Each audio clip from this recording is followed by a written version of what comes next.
All right, so the next presentation I'm going to do, I'll give you a break, but sorry, so sad, too bad. I'd give you a break, but I'm not going to. We started 10 minutes late, so that's why. And that's the last slide. I just gave everything away. That's so sad.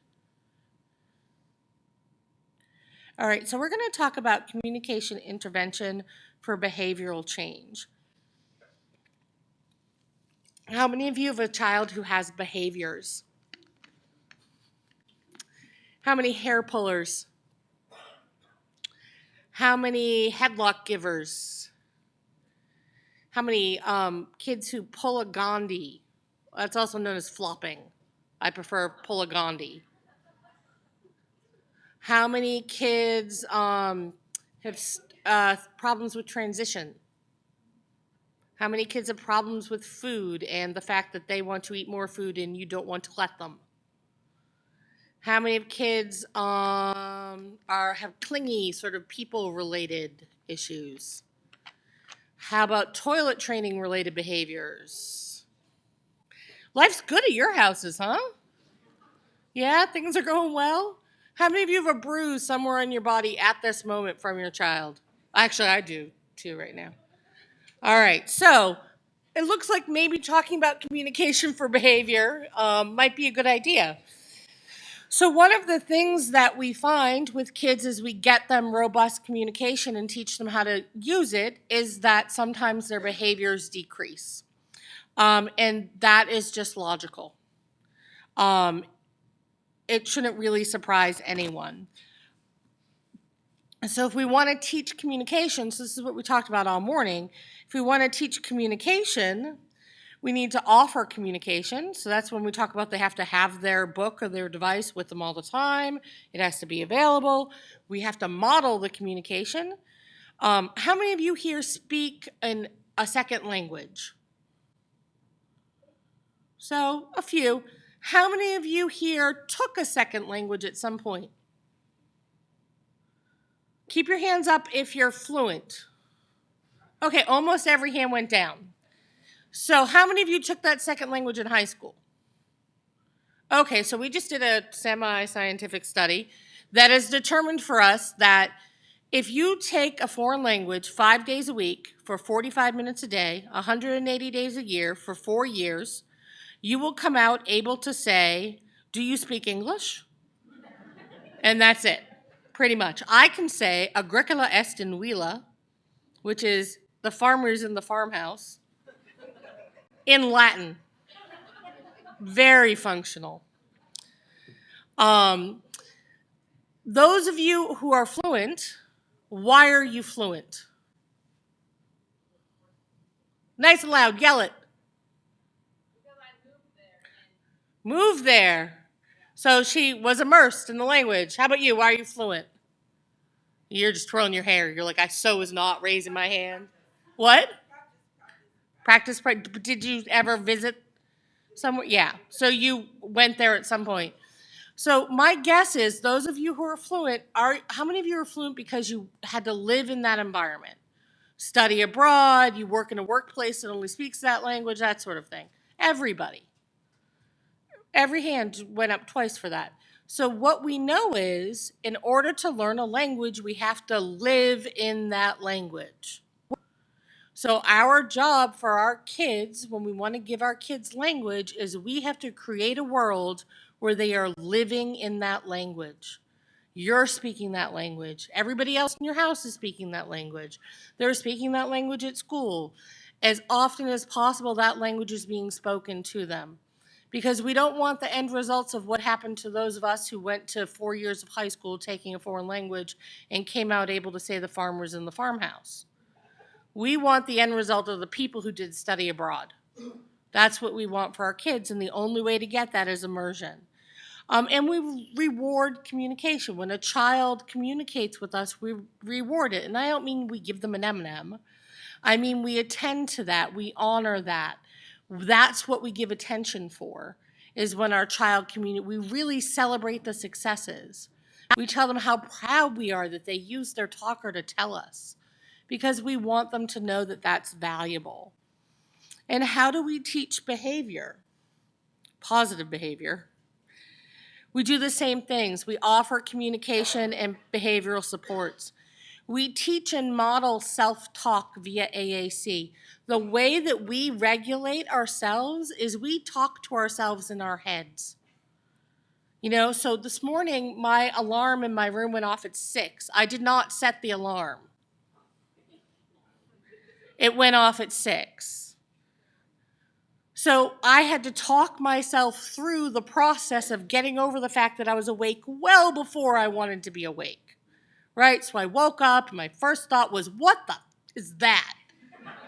And my second thought was, it must be my phone. So I looked at my phone, and it wasn't. And my third thought was, let me get the CPAP off of me, because I have wear a breathing thing. And then couldn't find the alarm clock. It had fallen on the floor. So by now, I'm just mad. I'm up. I was up till 1 revising my presentation because that's what I do. And now 5 hours later, an alarm goes off that I don't need. So I had to say to myself, you know what? Why don't you get up, go to the bathroom, and then you can lay back down and sleep for a little while. And I was able to talk myself down. And we do this all day, every day, right? You get in the car, somebody cuts you off. You may or may not, if you're from Massachusetts, you're going to do some gestures and say some words. If you're not, maybe you won't. But you're going to talk yourself down, like, oh, well, or you're going to laugh at them when 5 minutes later at the light they're next to you. And you're like, yeah, that was worth it, right, buddy? But you have all this self-talk you're doing with yourself all day long. We have to teach our kids how to do that. And we teach that by modeling it. We have to teach them how to identify their own emotions. Most of our kids with Angelman have so much anxiety, and they don't know what that is. They don't understand why their body is feeling the way it's feeling. We have to teach them how to calm themselves down. It's that alarm again. We have to reward communication and not reward problem behavior. If your child can say, look at me with their talker, and you look at them, but they can also say, look at me by throwing their cup at your head, and you look at them, which one's faster? Throwing the cup at your head is way faster than activating the look at me button. So we have to think about what we're going to reward. We want communication to be the thing that works, and behavior to take longer and not work. So we have to really think about what we're doing. So one of the things we're going to remember is all behavior is communication. Our kids have a reason for doing what they're doing. Our job is to figure out what are they saying, to figure out a safer and more efficient way for them to say that, and then to teach them it. So if they're throwing their cup at your head to get you to look at them, you have to find a faster and safer way for them to say it, and then teach them how to say it. The only way for that to happen is for AAC to always be available. If you want them to use their words, they have to have their words. And you have to have words to prove you can use words. This makes me crazy. Somebody will say, they have too many buttons. There are too many words there. My answer is already, too many for who? For you as the adult, it's too many? Because the kid hasn't even tried it yet, and you're saying there's too many words. And how do we know if the child can handle, I love that word, they can't handle that many words. It's buttons on a page. These kids love buttons on an iPad. Handle it. They're going to activate it with their noses. They're going to take off their shoes and use their toes to activate the buttons. They can handle it. The teaching is on us. But you have to have access to words to prove you can use it. If I had more time, I'd do this fun activity where I have a conversation with someone and I'm only allowed to request. And then I'd ask you to say, do I sound low functioning or high functioning? And the answer would be, I sound low functioning because everything you say to me, my only answers are out of context, right? You say to me, how are you today? And I say, I want beer. And you say, well, they might have beer in the bar. Do you want to go to the bar? And I say, I want to go to the bar. And you say, all right, let's go. And then I say, okay, I want to go to the bar. And you're like, what is wrong with this person? Right? But that's because the only words I have are requests. But if we add in some commenting and some questions and some social niceties, then we look at the person and we say, oh, maybe she has a little alcohol problem, but she seems like a high functioning lady, right? So, really thinking about that, you have to have words to prove that you can use words. Another thing to think about in terms of behavior is the Communication Bill of Rights. How many of you have heard of this? Oh, that's great. So this half of the room needs to coach that half of the room, unless that half of the room just doesn't feel like raising their hands. How many of you have heard of this? Oh, so really you guys do have to go coach that half. If we had time, I'd break you up and make you all do a share and pair. You should be so happy that there's not time for all of these things. So the Communication Bill of Rights was put together by ASHA and TASH, which are two, TASH is a disability rights group for people with more significant disabilities, and ASHA is the American Speech and Hearing Association, so speech therapists. And they came up with a AAC Bill of Rights, and I put it into this graphical form. I want you to think about some of the things on here in terms of behavior, right? So how about this? To be given real choices. So not bowling or fishing, but like real choices that are meaningful and authentic. How many of you have seen behavior from your child because they weren't given real choices? You offered them apple juice or water, and they know you have Coke in the fridge. Right? So you see a behavior. So that's offering real choices. How many of you have seen behaviors around a child trying to tell you no or to refuse or reject a choice? You tell them put on your jacket, and they say no, and you say put on your jacket, and then you have a bald spot. Right? So that's, kids need the ability to reject choices. It doesn't mean you're going to give in. You can't let them out in below zero weather without their coat, but it means that they have to be allowed to tell you no. How many of you have seen problems around a child not being allowed to ask for what they want? Right? I think that's less common now because we're all hung up on requesting, but it used to be more of a problem. How many of you have seen a child who just is trying to share their feelings? Right? They're upset. They don't necessarily need anything. They just don't feel great, and they don't have a way to tell you, so they start acting it out. The ability to be heard and responded to, even if the answer is no. How many of you have been in a situation where your child has had behaviors because somebody told them to stop asking for something, or took away their device because they kept saying cheeseburger or mom or whatever? Yeah, so a few of you have had that problem. So if we were honoring the Bill of Rights, we would see less behavior. So our behavior issues are directly tied to communication. How many of you have a child who just does that for attention? I'm quoting your BCBA person, right? It's an attention-seeking behavior. Did y'all go to sleep, or your kids really don't have that problem? None of your kids seek attention? Okay, I felt like maybe they sought attention, you know. So the ability to ask for and get attention and interaction, right? So we're back to look at me, right? If you can say look at me, that's going to go a lot better than doing the 50 things that hurt people to make them look at you. You know, knowing your schedule. I see so many behaviors from kids because they don't know what's going to happen, and they have no idea what's going on. And if they knew their schedule, there really wouldn't be much of a problem. The ability to have their book in working condition. Those of you who have a kid who loves their AAC, which is what we want, of course. Those of you who have a child who love their AAC, have you ever seen behavioral issues when it wasn't working or was not charged? Your kids are, yeah, I've got nodding now. We've sunk from hand raising to nodding. Okay, I'm asking a lot. I think we need a sensory break, but I'm going to push ahead. To be taught how to communicate. How many of you know your kids have something to say, they just don't know how to say it? So if we taught them to communicate, we wouldn't have the behavioral problems. It all ties in together. All right?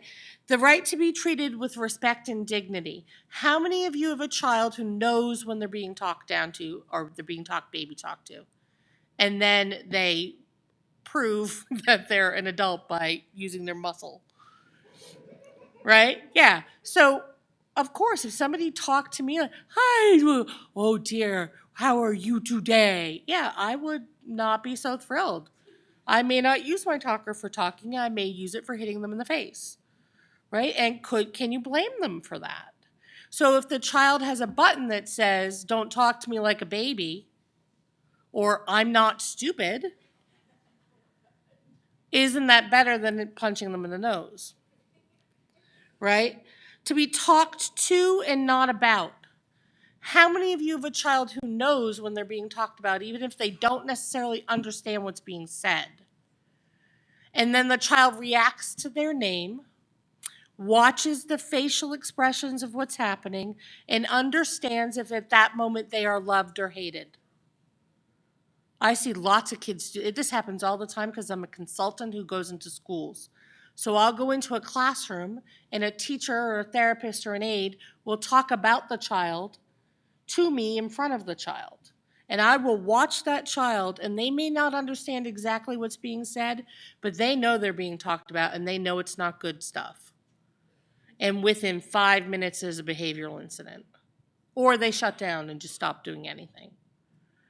So again, if we were to respect these Bill of Rights and to actually put them into action, a lot of these behavioral issues would fade away. And then we could just deal with the things that are related to anxiety and sensory issues and processing problems. But instead, we have all these communication issues and behaviors caused by communication issues, and then we add that to anxiety and processing and all those other sorts of things. So when we honor the AAC Bill of Rights, we're supporting positive behavior. It's about more than just language. It's about more than civil rights. It's about making your own life easier. Because if you're not dealing with behaviors, you can do stuff that's more fun than, ducking and covering or, going to get a scalp massage because your hair's been pulled one too many times. So we're using all of the tools in the toolbox. Isn't that clever? Bodhi's got the toolbox. Sorry, it's just too cute. How cute is he? Bodhi, by the way, his parents are probably watching. Hi, guys. Bodhi doesn't have any really significant behaviors. And I believe to the bottom of my heart there's 2 reasons for that. They're doing some of the nutritional interventions on him, and they're very effective. And he's had communication since he was 2. So he started on a pod system at 2. So he's never pulled my hair. He's never hit me. He's never kicked me. He's put his feet in my face so I'll rub them. But he's never kicked me. He's never done any of that stuff because he can use his words. So he never had to learn those negative ways. It's going to be a whole new world, right? 10 years from now, you won't even need this workshop. So the next thing to consider, and Mary Louise talked about this a lot, is receptive language. Are the kids understanding what you're saying to them? Is their behavior happening because they don't get what's going on and they don't understand what you're saying? So, being sure that you communicate using clear and understandable language. If you can say it in 4 words and you're saying it in 15 words, you need to cut it back. Remembering that as adults speaking English, we speak 220 words a minute on average. A young child needs you to speak at 140 words a minute to be understandable. If you want to know what 140 words per minute sounds like, Mr. Rogers speaks at 140 words per minute. All right, so that's what you need to be slowing yourself down to. You want to roll it back so you're speaking more slowly to allow the processing time. I'm terrible at that, by the way. You have to consider any auditory processing problems. I have worked with a young lady who, whenever somebody says the word poop, she claps. Right? So my test when I get to her house for our session is I say poop, and I count. 1, 2. However long it takes before she claps is how much processing time I have to give that day. right? So if I say poop and she claps immediately, we're not having processing issues. If I say poop and it's a good 30 seconds, then today's a day I need to go more slowly. And most of you can think of a way with your child to figure out where their processing is at, right? So it might be you say Cheerios and they look to the kitchen. Or, I'm sure there's something you can do to get them to jump up and figure out where's their processing speed at and can you adjust yourself to meet it. And also modeling really helps slow you down, because if you're trying to find the buttons, you're going to talk slower. And it helps you add a visual component. Because if we're not having our auditory processing and we have pictures to support what somebody's saying to us, we're more likely to understand. And finally, we can use visual supports in our environment to help us learn. Kids with Angelman are really good at reading cues. So most of my kids, if I reach for my bag during the session, they tell me goodbye. It's not time for me to go. They just know that in general, if I reach for my bag, I'm probably getting ready to leave. I have an automatic car starter on my car, and I don't use it that often, but sometimes I do. So I'll take out my keys to start the car from inside the house. And the minute I take my keys out, bye, right? Because they're reading those cues. They've created visual supports out of the things that we do. Imagine what they could accomplish if we deliberately gave them visual supports. They could do so much more. Here are some sample visual supports that you can do. The thing to remember about visual supports is they can't just be wallpaper. You have to teach your child what they mean. You have to rehearse what it means to do these things. So the visual support should be providing information and direction using pictures, and it can be photos, it can be symbols, whatever your child needs it to be. You use it as a teaching tool. So if the message you're trying to do is don't knock on the wall, and your child already knows the idea of safe, so you can say to your child, safe hands please, and they'll do this, and you want to get them away from this because you're going to get evicted, you can say, all right, so how can we take this cue that they know, safe hands, and move it on to this other behavior we want to change? So could we talk about safe wall? So instead of banging, could we sort of gently massage the wall? It's weird, but it's better than banging, right? So then you can talk about, we're going to have safe wall, and then everybody pats the wall. And then you make a visual that says safe wall, and you show them, safe wall, no knocking, no, we're going to, safe wall, we're going to pat the wall. You do that for a while, and then every time they have a safe wall and pat the wall, you give them a hug and you cheer, that's so great, you had a safe wall, that was awesome. And pretty sure they go to pretty soon they go to knock on the wall, and all you have to do is point. And they're like, oh yeah, safe wall, right? So really thinking about how can we build in these visual supports for them. And remembering we have to reinforce them. It can't be wallpaper. The minute it turns into wallpaper and it's just something on the wall that you pass and you don't look at and you don't use, the child's not going to use it. You have to point to it and point it out to them. The one show and all done that's here was for a child who had a really hard time transitioning away from screen time. She understood that the credits meant the show was over. So she'd start crying as soon as the first credit started to roll in hopes that somebody would put on another show. And for this kid, if she started crying, there would be 6 to 8 hours of screaming. I mean, like peel the paint off the walls, like, ah, screaming.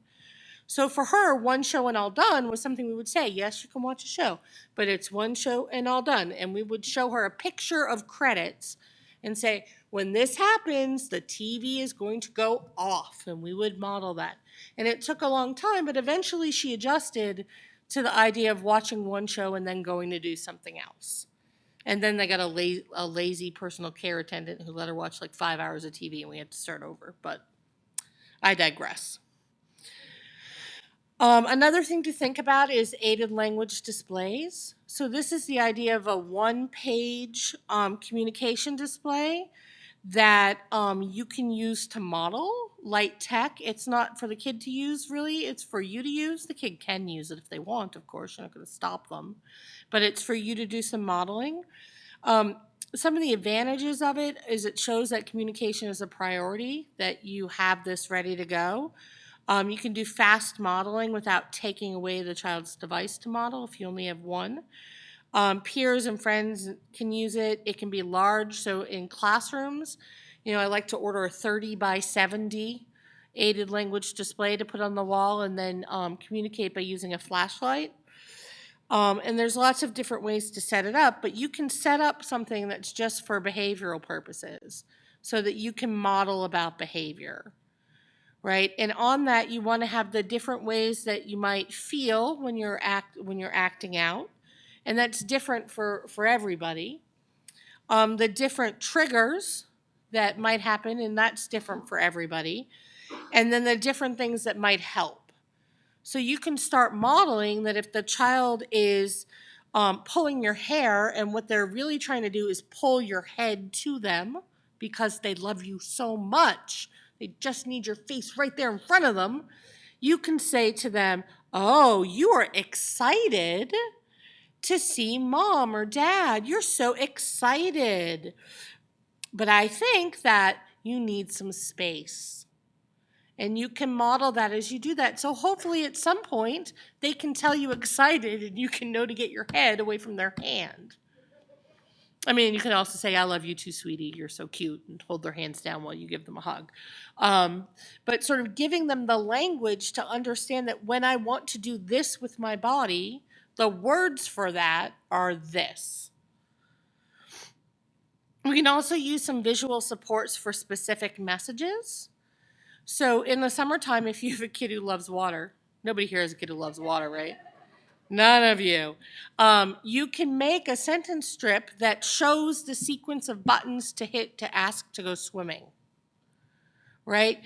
And if your kid is anything like Samantha, she'll walk around holding it for a while, and then it'll disappear, but she'll be so excited to make this sentence strip. And you can use this for other things, right? So if you know you're going to someplace crowded and your kid hates crowds, you can practice with your kid ahead of time saying, I need a break, it's too crowded, and have that sentence strip ready when you're out in the community to help model for them that they need to ask for a break. You can also keep them once your child is very successful at that message, and you can have a whole box of celebratory visual supports for different sentences they can say. Visual schedules I'm not going to talk about a lot, but especially for kids who really have trouble with transition, a visual schedule can be extraordinarily helpful. Just knowing what's going to happen when can really help decrease some of the behaviors. And then you can tie that to their AAC. So you can show them on their visual schedule, okay, we're going to have dinner and then TV and then a bath. And then you can model that on the device so that they know what's going to happen. Another thing that we really need to do with our kids is teach them to identify their own emotions, right? So kids with Angelman are always smiling, but sometimes they're smiling because they're anxious. And most of us know how to read them well enough to know when it's happy and when it's anxiety. And when it's just, their resting happy face. But really teaching them to understand how they're feeling, and that's hard. That's a hard thing to say, I'm happy, or I'm calm, or I'm mad. So really giving them what we call descriptive feedback. So Samantha, who I keep referencing, when she gets really excited, she does this with her hands. And besides being the cutest thing you've ever seen, for us, we're able to say, oh, you're smiling and you're leaning forward and your hands are up. You're excited. And then we show her where excited is on her talker.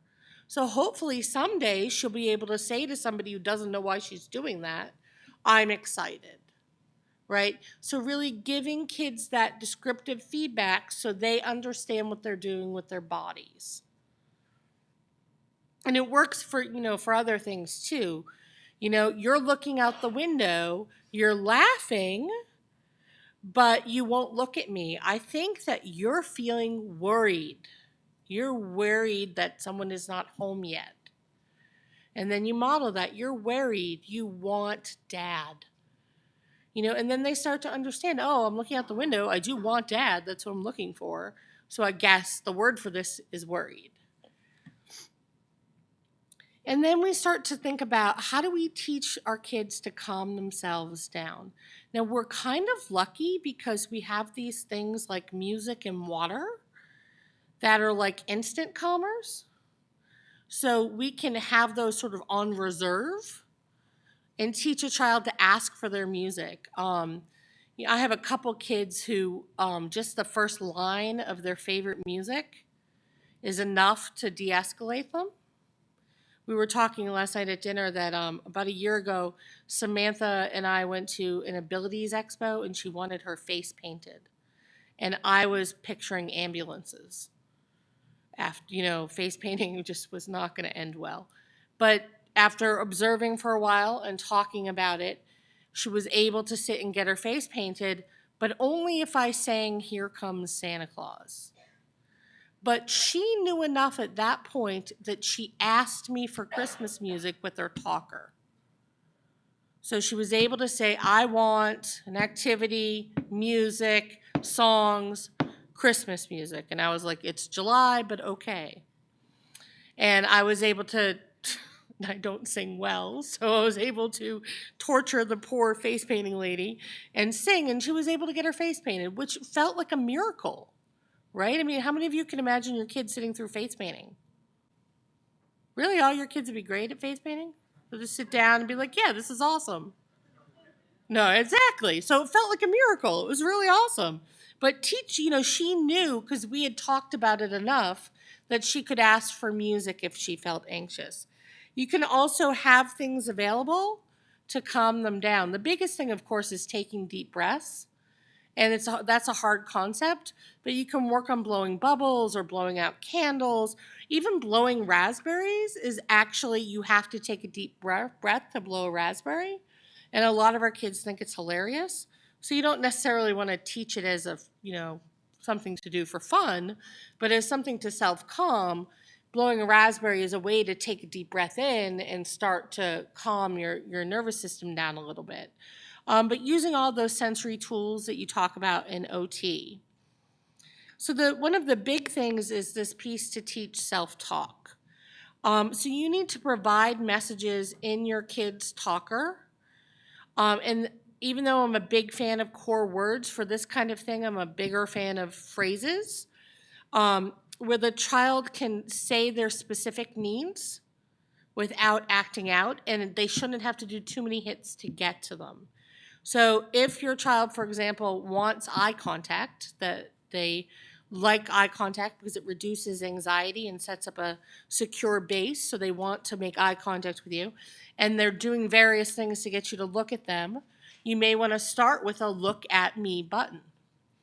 And you want to put that on the device, and then you need to use it. You need to say, look at me. This works better if you have the whole family in the room. And somebody says, look at me, and then everybody in the family goes, and looks. And then people go back to what they were doing, and you do it again. Look at me. 10, 12 times of that, the kids pretty much figured out that if I say, look at me, everybody's going to turn and look. And then you start to say, when they're starting to get ready to, get your attention in a new way, you say, oh, I think maybe you want to say, look at me. And then hopefully you say it fast enough while you're ducking that they make that connection that it's an alternative. You also want to honor your kids' messages about these things, even if you're not sure they meant it. So if your child says, I need a timeout, you can be like, all right, you can have a timeout. Let's go. Bring them to the room. All right, have a nice break. You put yourself in timeout so you can come out whenever you're ready. And, and maybe they didn't really want a timeout, but they're going to learn that if they ask for it, they get some time away. And you also need to model how you do these things yourself. So your kids know when you're frustrated, so you need to model how you work through that. You're in the car, you're in traffic, you're going to be late. You need to say out loud, "We're in traffic. My body feels very tight. I think that I'm worried about being late. I'm going to take deep breaths." And your child will see that everybody needs to do things like that. And frankly, it might help you not be so worried about being late. So I put in a few pages from different kids I've worked with. This is one child's page for when they are upset. So a lot of their triggers. This is a kid who has a lot of pain issues and seizure issues. So there's a lot of health stuff on here. And then I can be safe, breathe in, breathe out. This child like squeezes on their hands and their feet and stuff. Leave me alone, and then a alarm button that sort of that they think is hilarious. So it's not terribly functional, but it's fun. And this is a page from Touch Chat Word Power 60 that was made for a child. So they're able to say that, they feel crowded or they feel bullied. This child actually gets very homesick at school. So they're able to say that they're missing somebody, ask for a hug, ask for a break. This child is pretty decent at asking questions. So when, and he'll say when, and that, that means he wants to see his schedule. Why are we doing it is a big one for him. And frankly, you can say because it's on the schedule and he's down with that. He's like, oh, all right, it's on the schedule. Let's go do it. But he'll, well, why? Okay, well, because it's on the schedule. Here we go. This is another child's page. This kid is a younger kid, but he has older siblings. So the phrases he wanted were back off, shut up, no, no, no, I don't want to, I don't like change. And giving him those words gives him some power and reduces his behavior. But it's not magic. You don't just give him the words and it's fixed. You have to teach all this stuff. This is one that was made for a child who was mainly using paper books, but we wanted her to have something with voice output for when she was upset, because if you're pointing to a symbol and nobody's looking, it doesn't do you much good. So she needed a way to be heard when she was upset. For her, something is different, someone is missing is her main trigger. So if another child is absent at school, she has a very bad day. So the ability, and she'll say it all day, someone is missing, someone is missing, someone is missing. And we'll say, yes, she stayed home today. Yep, she's at home today. This is Samantha's page set, or it was, this is a few versions ago. But at the top of hers here, this is her look at me button. So she presses that one, she just wants us to look at her. Although I think last time I saw her, I was the needy one because she wasn't paying attention to me. So I kept pressing it. Look at me. And she'd look at me and smile. And I'd be like, look at me. I think eventually she got fed up. This one says, I can have safe hands. She's the one, she has a really good, if you say safe hands, she puts her hands on her chest. So this one, she cues herself. So she'll be sitting there and she'll start to get a little worked up, and usually because it's almost dinner time, and then she'll say, I can have safe hands. And she'll tell herself, and then she's fine. And we'll say, yes, you can. Isn't that great? You're having safe hands. I can wait is still a work in progress. Waiting is, not a strong point. I can calm down. And I'm so excited. So those are her ones that are right on the top page of her device. She doesn't have to hit anything. They're right there immediately. She has really good fine motor, so she's able to access that.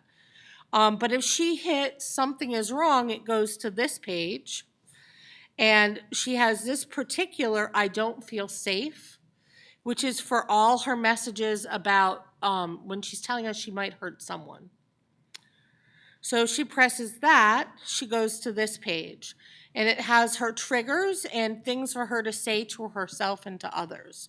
So I'm too excited, I'm constipated, I don't like change, I need space, I need a timeout, I don't need to pull hair, it hurts. She sometimes gets confused. She'll pull somebody else's hair and think that her head hurts. So it's sort of almost literal for her when she says that. I need to hide my eyes or my ears. Too many people are here. Look at me, I need attention. I don't want to. What's happening? And this one is a joke. I don't bite, just saying she doesn't bite. It's just there to make a joke because she has a good sense of humor. And I can be safe. And she's able to go in and say these things. If she's really worked up, she's not able to. But if we catch it early or she catches herself early, she's able to use these and self-regulate. If you look at the buttons, so this is a year ago, but you can see these little tiny numbers. I couldn't see anything when I was sitting in the back, so maybe the front row can see these little tiny numbers. It says how many times the button has been pushed. The button I can have safe hands has been pushed 2,491 times. Of all the buttons she has, that's the button that's been pushed the most. Right? So she cues herself all the time to have safe hands. I can wait is $13.99. Look at me is $9.61. I mean, when you compare that to something like let's go is $210. So these are way more functional and way more used for her. So that's Samantha, and I want to tell you about, and I'm out of time. Am I allowed to keep talking? No, I'm not going to tell you any more about Samantha. If you want to know about her, you'll just have to wait till the next time I present. So sad, too bad. And I guess I probably don't have time for questions either. No? Oh well. Track me down the bar later. The deal is a blue moon gets you one answer. A cheesecake gets you 5 answers. Got it? Thank you all. Thank you, Kate.